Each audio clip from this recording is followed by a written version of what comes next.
everyone, welcome back to Sunny Live Show, and thank you so much guys for tuning in. Well guys, I'm back again with the Mzansi Soap Histories, and today we are talking about Bomkhokha.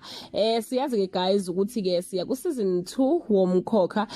Lapho ke sobona khona inguquko ke eziningi njengama characters amasha, umshado kaNobuntu nokuhamba ke kwamanye ke ama characters ekade ke edlala ke ku season 1.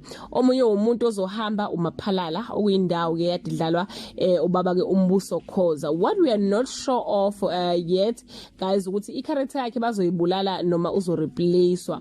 In his social media platforms he posted the following message: I am going to miss my daughter at Miss Pelele Luthuli. Each morning felt like I was being groomed to become a better father, especially on a scene where we were discussing Nokubonga's miscarriage. Thanks for making my time at Bomkhokha the curse worth my while, in as much as I am not an actor, but you make me look great as umsuthu. So guys, nengane ekhasa bakithi yayibona le message ukuthi cha eyokuvalelisa ngampela, and unokubonga na ubese phendula wathi baba ngizokukhumbula, wese ke eshare ke nama crying emoji.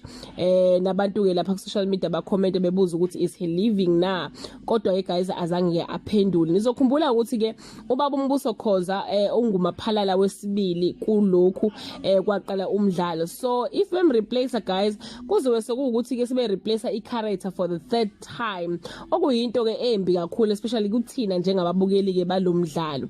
Angazi ke bakithi ukuthi ke baba umbuso Khoza niyazi ukuthi baba umbuso Khoza guys waziwa ngamagalelo akhe kuma theater music na kum music nje as the whole, and uyena ke uyirigada njengomuntu othi ke akakwazi uku-actor.